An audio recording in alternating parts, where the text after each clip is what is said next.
ఇప్పుడు మనం పిల్లల్లో యూరినరీ ట్రాక్ ఇన్ఫెక్షన్ గురించి మాట్లాడుకుందాం.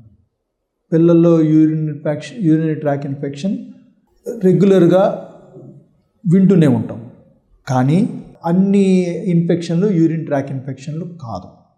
సో యూరిన్ ట్రాక్ ఇన్ఫెక్షన్లో యూజువల్గా చిన్నపిల్లలు <1 year, సంవత్సరం కంటే తక్కువ ఉన్న పిల్లల్లో మనకి లక్షణాలు తెలుసుకోవటం కష్టం. కొంచెం ఏజ్ వచ్చిన పిల్లలు, 2 సంవత్సరాలు 3 సంవత్సరాలు ఉన్న పిల్లలు యూరిన్ పోసేటప్పుడు నాకు మంటగా ఉంది, నొప్పిగా ఉంది, లేకపోతే యూరిన్ పోసేటప్పుడు లోవర్ అబ్డమెన్లో పెయిన్ వస్తుంది అని చెప్పగలుగుతారు.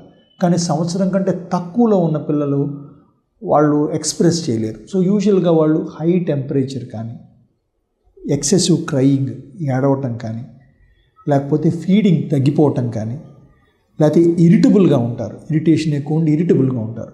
సో ఏ లక్షణాలు ఇందులో ఎట్లాగైనా ప్రజెంట్ అవ్వచ్చు.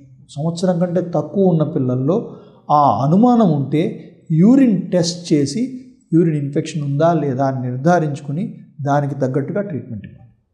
యూరిన్ టెస్ట్ చేయటం సంవత్సరం కంటే తక్కువ ఉన్న పిల్లల్లో చాలా ఛాలెంజింగ్. 3 సంవత్సరాలు 4 సంవత్సరాల పిల్లలు అయితే యూరిన్ పోసేటప్పుడు మనం కలెక్ట్ చేయగలం. Mid stream urine sample can be collected.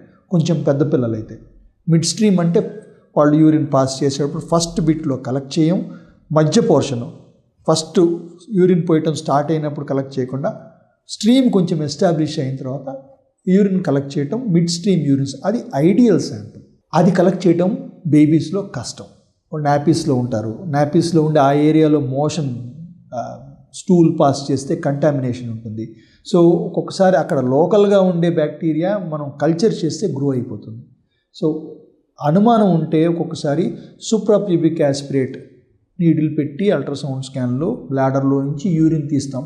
అది నార్మల్గా అందరికీ సజెస్ట్ చేయము, ప్రాక్టికల్గా పాసిబుల్ కాదు. హాస్పిటల్లో ఉండి సిగ్గా ఉన్న పిల్లలకి మెడికల్గా అవసరం పడితే మీ మే కన్సిడర్ ఇట్. నార్మల్ ఇంకొక పద్ధతిలో ఏంటంటే కెథెటర్, యూరిన్ కలెక్ట్ చేయడానికి ఒక కెథెటర్ పాస్ చేసి ఫ్రెష్ యూరిన్ కలెక్ట్ చేసి ఈ కంటామినేషన్ని తప్పించుకోవడానికి వాళ్ళు పాస్ చేసే యూరిన్ ఆ చుట్టుపక్కల ఉండే కంటామినేషన్ వచ్చి నిజంగా అది ఇన్ఫెక్షనో కాదో తెలుసుకోలేని సిచ్యువేషన్లో ఉన్నప్పుడు కెథెటర్ పాస్ చేసి క్లియర్ యూరిన్ కలెక్ట్ చేసి అందులో ఇన్ఫెక్షన్ ఉందా లేదా అని కన్ఫర్మ్ చేయడానికి ట్రై చేయొచ్చు. అది ఇంకొక పద్ధతి. మూడో పద్ధతి సియూయు చేసుకుని, అంటే రొటీన్ యూరిన్ ఎగ్జామినేషను, కల్చరు 2 కలిపి చేసి ఇందులోనూ యూరిన్ ఇన్ఫెక్షన్ లక్షణాలు ఉన్నాయి, వేరే ఫిజికల్గా వేరే ఇన్ఫెక్షన్ లక్షణాలు ఏమిటంటే దగ్గు, జలుబు, వాంతులు, విరోచనాలు ఇవేవీ లేవు, ఇంకా ఈ పిల్లలకి వచ్చే జ్వరం వేరే విధంగా ఎక్స్ప్లెయిన్ చేయలేము అంటే అప్పుడు యూరిన్ ఇన్ఫెక్షన్ అయ్యే అవకాశం ఎక్కువ. ఇవన్నీ దగ్గర పెట్టుకుని క్లినికల్గా ఎగ్జామిన్ చేస్తే కానీ మనం యూరిన్ ఇన్ఫెక్షనా కాదా అని కన్ఫర్మ్ చేయలేము. యూరిన్ ఇన్ఫెక్షన్ ఎర్లీగా ఐడెంటిఫై చేస్తే కిడ్నీలు ఎఫెక్ట్ కాకుండా, కిడ్నీల దాకా ఇన్ఫెక్షన్ పాకకుండా, కిడ్నీల దాకా పాకితే దాన్ని పైలోనెఫ్రైటిస్ అంటాం. అది ఇంకా సివియర్ కండిషన్. అది రాకుండా ఎర్లీగా మనం ట్రీట్మెంట్ పెట్టుకుంటే కాంప్లికేషన్స్ లేకుండా తొందరగా క్యూర్ చేసుకోగలుగుతాం. ఇప్పుడు మనం యూరిన్ ఇన్ఫెక్షన్ని ఎట్లా ప్రివెంట్ చేసుకోగలం? మన చేతితో ఏముంది, మనం ఏం చేయగలం? యాజ్ పేరెంట్స్ మీరు కానీ, యాజ్ పేషెంట్స్ అడల్ట్స్ లేకపోతే డాక్టర్స్గా మేము కానీ ఏం చేయగలం? దాన్ని ఎట్లా ప్రివెంట్ చేయగలం? మనం అందరం గుర్తుపెట్టుకోవాల్సింది, అడల్ట్స్గా మనం రికమెండేషన్స్, కరెంట్ రికమెండేషన్స్ 2.5 నుంచి 3 లీటర్లు రోజుకి మంచినీళ్ళు తాగాలి. మనలో ఎంతమంది తాగుతున్నాం? అలాగే పిల్లల్లో వాళ్ళ ఏజ్ బట్టి, పిల్లల్లో ఎగ్జాక్ట్ నెంబర్ ఉండదు, ఎందుకంటే పిల్లలు ఎదిగే వయసులో వాళ్ళ బాడీ సైజు, హైట్, వెయిట్ పట్టుకుని రికమెండేషన్స్ మారుతాయి.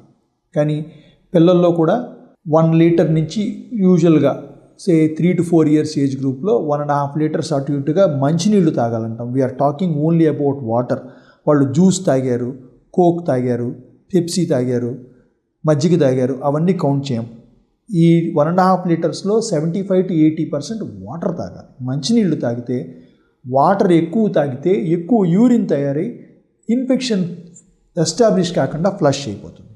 అలాగే కాన్స్టిపేషన్, మలబద్ధకం ఉన్న పిల్లలకి యూరిన్ ఇన్ఫెక్షన్ వచ్చే రిస్క్ ఎక్కువ ఉంటుంది. మలబద్ధకం ఎందుకు వస్తుంది పిల్లలకి? ఆహార అలవాట్లు వెరీ ఇంపార్టెంట్.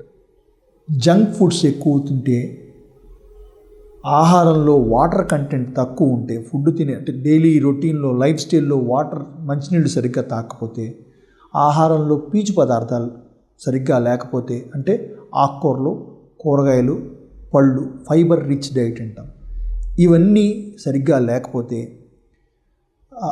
అలాగే కొన్ని మెడికల్ కండిషన్స్ ఉన్నాయి. థైరాయిడ్ ప్రాబ్లం ఉన్న వాళ్ళకి కాన్స్టిపేషన్, మలబద్ధకం వచ్చే రిస్క్ ఎక్కువ ఉంటుంది. మలబద్ధకం ఉన్న పిల్లలకి యూరినరీ ట్రాక్ ఇన్ఫెక్షన్ వచ్చే రిస్క్ కొంచెం ఎక్కువ.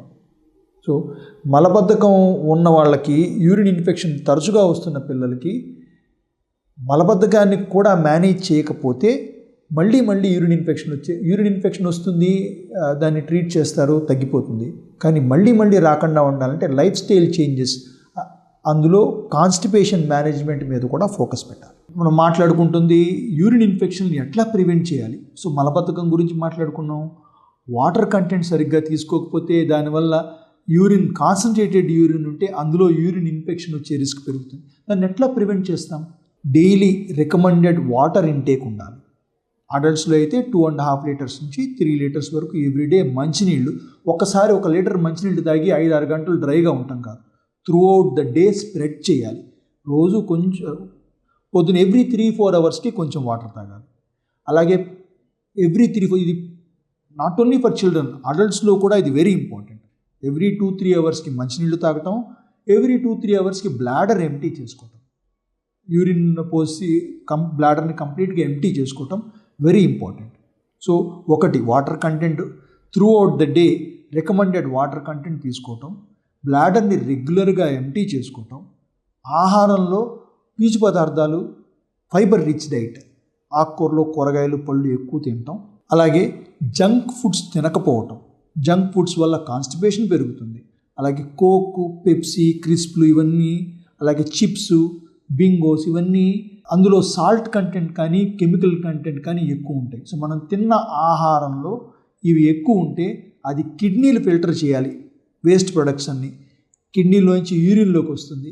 సో యూరిన్ బ్లాడర్ ఇరిటేట్ అయ్యి ఇన్ఫెక్షన్ రిస్కులు పెరుగుతాయి. సో ఆహారంలో జంక్ ఫుడ్స్ తగ్గించుకుంటే కిడ్నీ మీద కానీ యూరిన్ బ్లాడర్ మీద కానీ ఒత్తిడి తగ్గి ఇన్ఫెక్షన్స్ తగ్గే ఛాన్స్ ఎక్కువ ఉంటుంది.